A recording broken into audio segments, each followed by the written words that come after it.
Hello and welcome everyone. आपका इस BSc ज्ञान सागर में भरपूर स्वागत है। तो हम लोग पढ़ रहे थे बीएससी फर्स्ट सेमेस्टर में जूलॉजी का यूनिट 6। तो आज हमारा ये सेकेंड वीडियो है जूलॉजी यूनिट 6 का। तो आज इस वीडियो में हम देखेंगे लिंकेज, जिसको हिंदी में हम संलग्नता कहते हैं।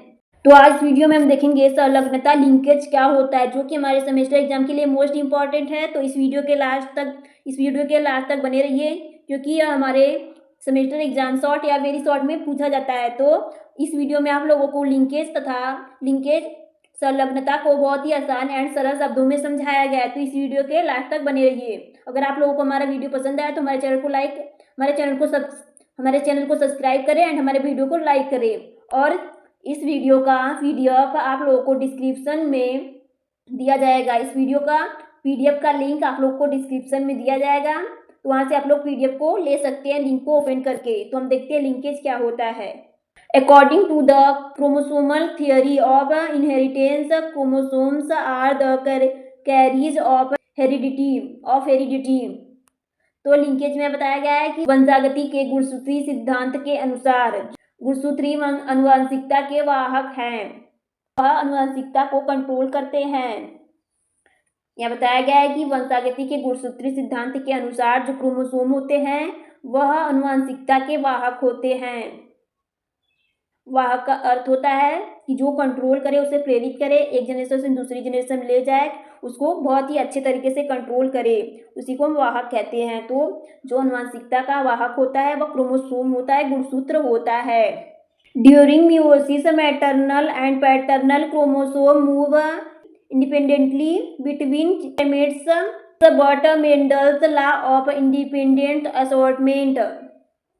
और यहाँ बताया गया है कि अर्धसूत्री विभाजन के समय मातृक तथा पैतृक गुणसूत्र स्वतंत्र रूप से युग्मकों में गमन करते हैं। यहाँ बताया गया है कि ड्यूरिंग मियोसिस एंड माइटोसिस आप लोग को हम पढ़ा चुके हैं, जो कि बहुत ही इंपॉर्टेंट है, लॉग में पूछा जाने वाला टॉपिक है मियोसिस एंड माइटोसिस। तो आप लोग जो नहीं पढ़ा है, हमारे प्लेलिस्ट में दिया गया है जूलॉजी के, वहाँ से आप मियोसिस एंड माइटोसिस को पढ़ सकते हैं। बहुत ही आसान शब्दों में समझाया गया है। तो यहाँ बताया गया है कि अर्धसूत्री विभाजन मियोसिस, जिसको अर्धसूत्री विभाजन कहते हैं हिंदी में। तो मियोसिस के समय जो मियोसिस प्रक्रिया होती है, उसके समय पैटर्नल मातृ तथा पैतृक गुणसूत्र स्वतंत्र रूप से गमन करते हैं। जो मातृक एंड पैतृक पैटर्नल क्रोमोसोम होते हैं वह स्वतंत्र रूप से मूव करते रहते हैं, स्वतंत्र रूप से एक प्लेस से दूसरी जगह तक मूव करते हैं, घूमते रहते हैं। किस समय? मियोसिस की प्रक्रिया में जो माता का मियोसिस में जो माता एंड पिता का क्रोमोसोम होता है, गुणसूत्र होता है, वह स्वतंत्र रूप से घूमता रहता है, मूव करता रहता है। परंतु मेंडल का स्वतंत्र अभिवन का नियम लॉ ऑफ इंडिपेंडेंट असॉर्टमेंट, जिसे हम स्वतंत्र अभिवन का नियम कहते हैं, सार्वभौमिक नियम नहीं है। परंतु जो मेंडल का लॉ ऑफ इंडिपेंडेंट असॉर्टमेंट स्वतंत्र अभिवन का नियम है, वह सार्वभौमिक नियम नहीं है। यह नियम सार्वभौमिक नियम नहीं है। Is not a universal law, यह सार्वभौमिक नियम नहीं है जो मेंडल का लॉ ऑफ इंडिपेंडेंट असॉर्टमेंट है। क्योंकि जो मियोसिस होता है उसमें माता और पिता का क्रोमोसोम इजिली से घूमता रहता है, मूव करता रहता है स्वतंत्र रूप से। इसलिए मेंडल का जो ये लॉ ऑफ इंडिपेंडेंट असॉर्टमेंट है, यह सार्वभौमिक नियम नहीं है, यूनिवर्सल लॉ नहीं है। अब हम आगे देखेंगे। It applies only to traits whose genes are non homologous that is present on different chromosomes. और यह बताया गया है कि जो मेंडल का सेकेंड लॉ था यह वहाँ अप्लाई होता, जो मेंडल का यह लॉ था जो मेंडल का लॉ था, स्वतंत्र अभिवन का जो नियम था, जो लॉ था, वह केवल उन लक्षणों पर लागू होता है जिनके जीन असमजात हो, अर्थात भिन्न भिन्न गुणसूत्रों पर उपस्थित होते हैं। जो गुणसूत्र होते हैं असमजात होते हैं, जो कहने का अर्थ है कि जो भिन्न गुणसूत्रों पर उपस्थित होते हैं। यहाँ बताया गया है कि यह केवल उन लक्षणों पर लागू होता है, जो मेंडल का लॉ था, यह केवल उन लक्षणों पर लागू होता है जिनके जीन असमजात होते हैं। अर्थात कहने का अर्थ है कि भिन्न भिन्न गुणसूत्रों पर उपस्थित होते हैं जो इनके क्रोमोसोम होते हैं। और समजात का अर्थ होता है भिन्न भिन्न गुणसूत्रों पर उपस्थित होना, क्रोमोसोम पर उपस्थित होते हैं, उनमें यह मेंडल का ला लागू होता है। सभी जगह यह ला लागू नहीं होता, यहाँ यही बताया गया है। अब हम आगे देखेंगे, however whenever more than one gene is present on the same chromosome that law of dependent assortment does not apply.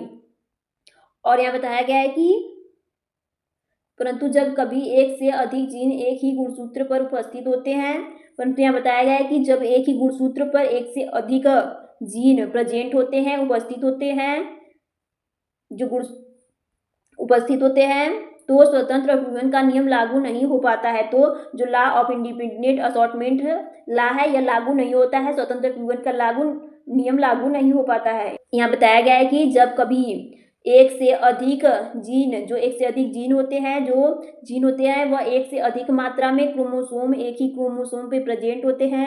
यहाँ कहने का अर्थ है कि यह गुणसूत्र एक क्रोमोसोम है, इसमें एक से अधिक बहुत सारे जीन उपस्थित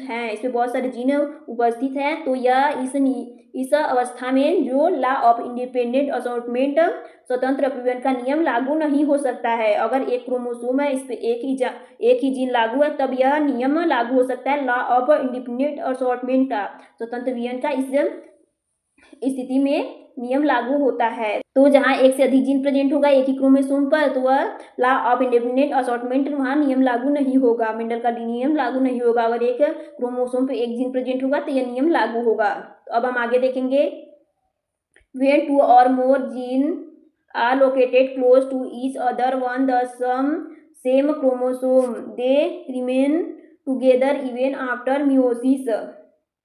और यहाँ बताया गया है कि जब दो या दो से अधिक जीन एक ही गुणसूत्र पर पास स्थित होते हैं, तो अर्धसूत्रीय विभाजन के पश्चात भी ये जीन एक दूसरे से पृथक नहीं होते हैं तथा एक साथ बने रहते हैं। यहाँ बताया गया कि जब दो या दो से अधिक जीन एकदम पास स्थित होते हैं, जो गुणसूत्र होता है, जो क्रोमोसोम होता है, इसमें दो या दो से अधिक जीन पास उपस्थित होते हैं एक ही क्रोमोसोम पर, तो मियोसिस जो प्रक्रिया होती है और अर्धसूत्रीय विभाजन के पश्चात भी जो मियोसिस प्रक्रिया होती है, इसके पश्चात भी यह जीन एक दूसरे से पृथक नहीं हो पाते, अलग नहीं हो पाते, क्योंकि यह क्रोमोसोम पर ये जीन एकदम पास प्रेजेंट हो गए। तो मेयोसिस प्रक्रिया के बाद भी यह जीन एक दूसरे से पृथक अलग नहीं हो पाते। पृथक का अर्थ होता है अलग होना, तो एक दूसरे के साथ ही रहते हैं, एक दूसरे से अलग नहीं हो पाते हैं ये gene.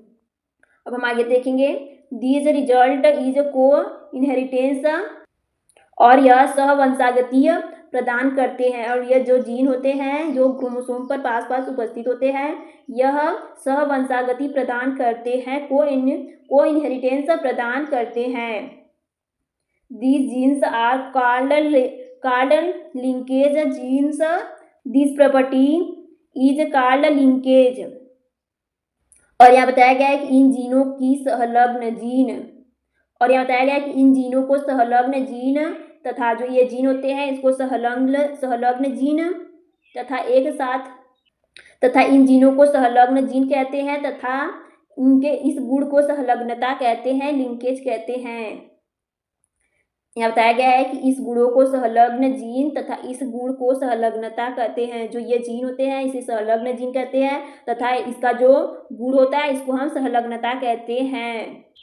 Stern and Boveri in 1903, there are generally 2 types of linkage. और यहाँ बताया गया है कि इस शब्द का सर्वप्रथम प्रयोग स्टर्न एवं बोवेरी ने सन 1903 में किया था। जो लिंकेज शब्द था इसको स्टर्न एंड बोवेरी नामक साइंटिस्ट ने 1903 ईस्वी में दिया था। और यहाँ बताया गया है कि संलग्नता होता है वह 2 टाइप्स का होता है। जो संलग्नता होता है, जो लिंकेज होता है वह 2 प्रकार का होता है, जिसको हम अगले वीडियो में पढ़ेंगे। तो इसको जो संलग्नता जो लिंकेज था इसको नाम दिया था स्टर्न एंड बोवेरी ने 1903 ईस्वी में। तो आई होप ये वीडियो आप लोग को बहुत ही अच्छे समझ में आया होगा। और यहाँ बताया गया है कि जो लिंकेज होता है वह 2 प्रकार का होता है, जिसे हम अगले वीडियो में पढ़ेंगे, क्योंकि इंपॉर्टेंट है लिंकेज के टाइप भी। अगर आप लोगों को इस वीडियो का स्क्रीनशॉट लेना है तो ले सकते हैं।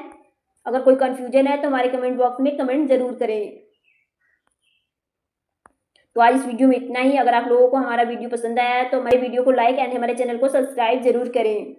तो आज इस वीडियो में इतना ही। अगली वीडियो आप लोग को जल्दी प्रोवाइड की जाएगी। Thanks everyone for listening me.